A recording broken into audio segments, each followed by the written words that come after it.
여유롭게 갑시다. 여유롭게 갑시다. 여유롭게. 하지만 여러분, 이런 얘기를 하려고 오늘 영상을 찍는 건 아닙니다. 왜? 오늘 영상의 제목은 알다시피 일과 날들을 다루고 있습니다. 제목처럼. 이 헤쇼도스가 적은 또 다른 저작이 있습니다. 그 저작의 이름은요, 일과 날입니다. 일과 날이라고 하기도, 일과 날들이라고 번역되기도 하고, 일과 노동이라고도 번역되기도 합니다. 번역이 굉장히 여러 가지인데 저는 일과 날이라는 번역을 채택하겠습니다. 여러분, 이 저작을 적어요. 이 저작이 특이해요. 왜 특이한가? 아까 말했던 신들의 계보라고 저작은 누가 봐도 귀족적이에요. 이 왕권을 가진 제우스에게 모든 입법권과 그 다음 정의를 생산할 수 있는 능력까지 모두 쥐어다 준 가히 절대 왕정에 버금가는, 물론 이 시절은 절대 왕정은 아니었지만 그에 비견될 만한 어떤 권한을 가진 존재에게 이런 걸 모두 합리화시켜주는, 신화적으로 말하자면 프로파간다 같은 거죠. 이 모든 걸 정당화시켜준다는 점에서 귀족적인 권한은 제우스의 어떤 통치 체계를 모방한 게 지상에서 가장 좋은 게 아니겠습니까? 따라서 지상에서도 우리 제우스를 모방해가지고 왕권 혹은 귀족정을 해야 한다. 나는 신화적인 논리가 성립하는 거지 않습니까? 그러니까 이거 자체가 굉장히 이데올로기적인 저작인 거예요, 여러분. 그런데 이 일과 날들은 그렇지가 않습니다. 흥미로운 거예요. 일과 날들은 그렇지가 않아요. 왜? 무슨 말이냐면, 여기 일과 날들이 뭐냐면은, 이 헤쇼도스가, 여기 헤쇼도스가 자기 형이 있습니다. 이 다음에 페르세스예요. 페르세스.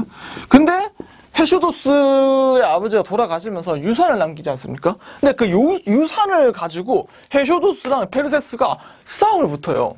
그런데 공정한 판결을 받지 못합니다. 이게 무슨 말이냐면, 이 페르세스가 왕들, 그러니까 이 시절에는 기원전 6세기, 7세기에는 이 데모스에게 판결권이 없었습니다. 모든 재판권, 판결권은, 그 다음에 법을 만들 수 있는 입법권까지도 모두 귀족이 쥐고 있던 시절이에요. 따라서 이 페르세스가 이 아버지 유산을 좀 더 많이 받기 위해서 어떻게 했냐면 귀족들을 찾아가지고 귀족 재판관들에게 뇌물을 바쳐요. 뇌물을 바쳐가지고 이 아버지의 유산을 원래 헤쇼도스가 받아야 될 목을 절반 이상 빼들어가 버립니다. 그리고 귀족들이 그런 판결을 내려요. 그래서 헤쇼도스가 빡쳐가지고 화나가지고 요 시를 적어요. 이 내용을 같이 담아가지고. 그러고서 뭐라고 적히냐면 정확히 이런 구절이 나옵니다. 우린 이미 유산을 나눴고 그대는 더 많은 것을 낚아채워갔소. 왕들 뇌물을 먹는 자들을 많은 뇌물로 매수하여. 뭐죠? 여러분, 약간 이거는 호메로스적이고 신들의 계보에 적힌 귀족적인 느낌과 너무 다른 거예요. 너무 다른 겁니다. 왜? 정면으로 왕과 귀족을 비판하고 있어요. 그 왕과 귀족은 뇌물을 먹는 자들이다. 이거는 정의가 아니다. 라고 명확히 선을 딱 그어놓고 있습니다. 그 왕과 귀족이 폭력적인 어떤 권력이나 권한을 가지고 있는 거는 사실이다. 그러나 그것은 정의가 아니다. 라고 하는 생각을 지금 개진하고 있는 거예요. 이 시절에는 그렇지가 않습니다.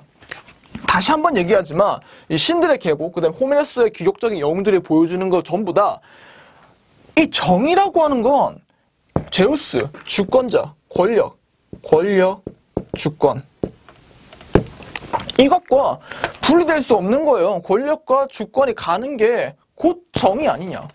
그럼 이 시절에 권력을 쥐고 있는 건 누구죠? 왕과 귀족이다. 왕과 귀족이 뭐 페르세스가 뇌물을 썼든 말든 간에 어떤 판결을 했으면 그건 곧 정의가 돼야 되는 거예요.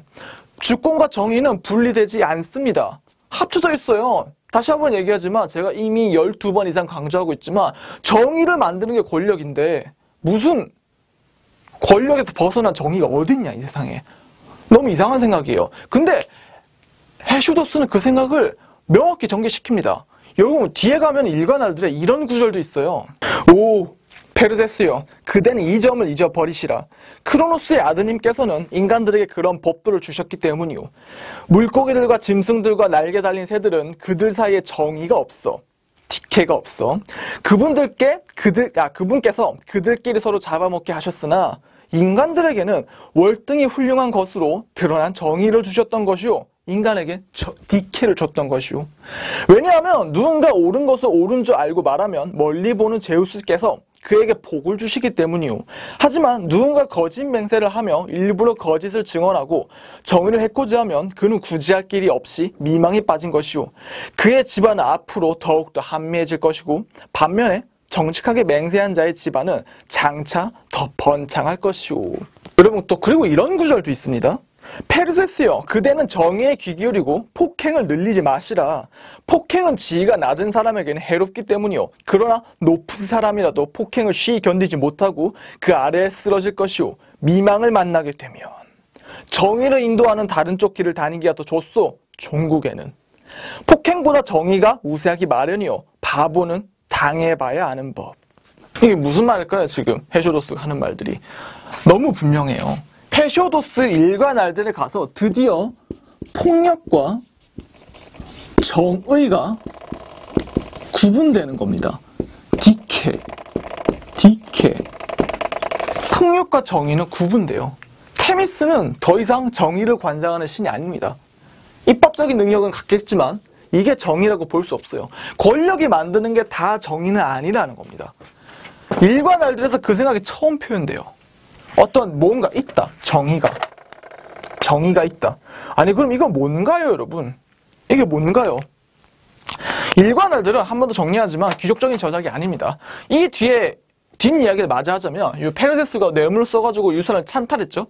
그러면은 지금 문제는 뭐죠? 페르세스 요놈이 나쁜 놈이기도 해요. 뇌물을 썼으니까. 하지만 근본적으로 구조적으로 봤을 때 정말 나쁜 건 이 뇌물에 따라서 재판, 정의를 마음대로 좌지우지하는 귀족들이 나쁜 거예요, 여러분. 궁극적으로는. 귀족 요놈들이 문제인 겁니다. 따라서 우리가 지금 현대 21세기에 살고 있는 우리의 잣대를 봤을 때는 이 적폐 같은 놈들을 쓸어버려야 되는 거예요. 그게 너무 정상적인 생각입니다. 하지만 여러분 이 시절은 다시 한번 얘기하지만 민중, 데모스는 정치적 주체가 아니었어요. 정치적 영향을 갖지도 않았고 민중들이 정치를 해야 되는가에 대해서 원래 안 해야 되는 거 아니야? 라는 생각이 좀 더 강하던 시절입니다. 아테네 시절, 이 고대 그리스 세계에서 민주정이 처음 등장한 거는 기원전 508년 이제 클레멘테스의 개혁에 의해서예요. 그 이전까지는 민주정은 존재하지 않았습니다. 논의되기도 했지만은 정말 주류를 이루지 못했던 정치관이었어요. 이 시절은 더했죠. 2세기 전이니까. 너무 당연하게 귀족을 타파하는 데모스라는 생각을 떠올리지 못합니다. 그래서 실제적으로 일과 날들이라는 저작 내에서도 아니 귀족의 말을 안 들으면 우리가 들고 일어나서 이걸 바꿔야 한다는 역성혁명적인 생각은 나타나지 않아요. 아니 그럼 뭐가 나타나나요?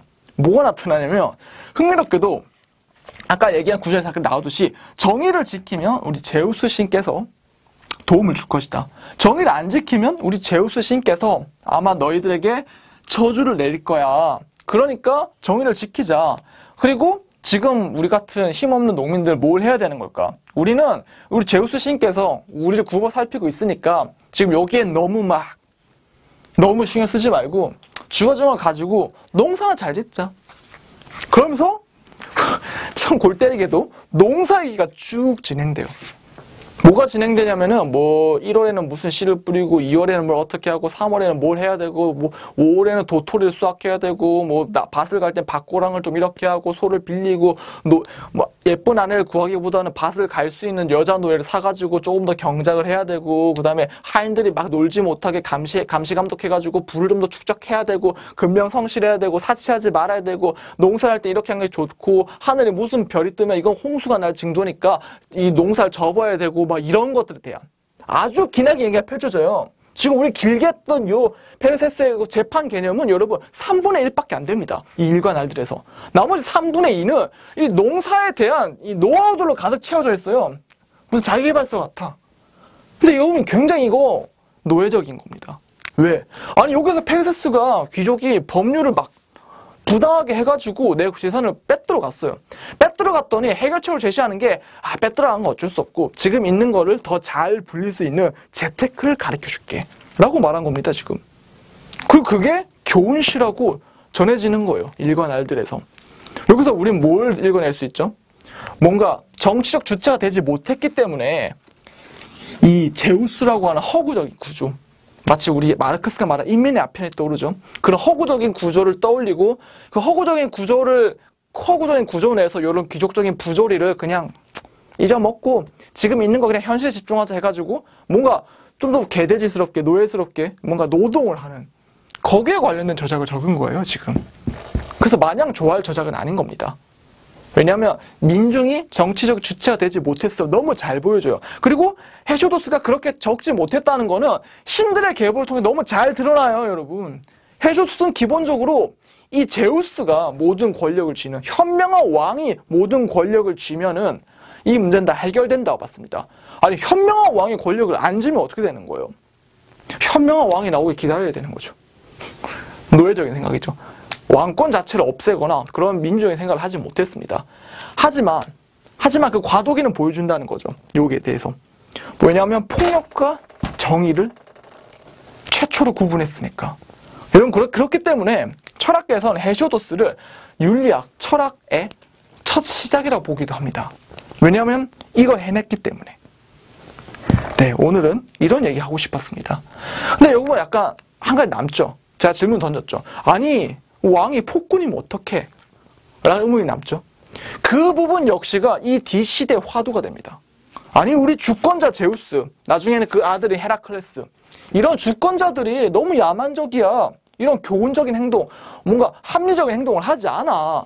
제우스가 뭐 벌을 주고 지옥에 간다 아무리 떠들어 제껴도 그 말 안 믿고 그냥 쌩까고 자기 마음대로 전행을 펼친다. 이거 어떻게 할 거야? 라는 의문이 생기는 겁니다. 그래서 그 다음 세기에 거기에 대한 답변이 필요한 얘기를 적히게 됩니다. 헤쇼도스풍의 방패라는 저작인데 그거는 다음 주 화요일날 제가 다뤄보도록 하겠습니다. 오늘은 좌우간 이제 일과 날드 최초로 폭력과 정의가 나뉘어졌다라는 부분을 얘기하면서 리뷰를 마치도록 하겠습니다. 들어주셔서 감사합니다. 이만 마치겠습니다. 총총.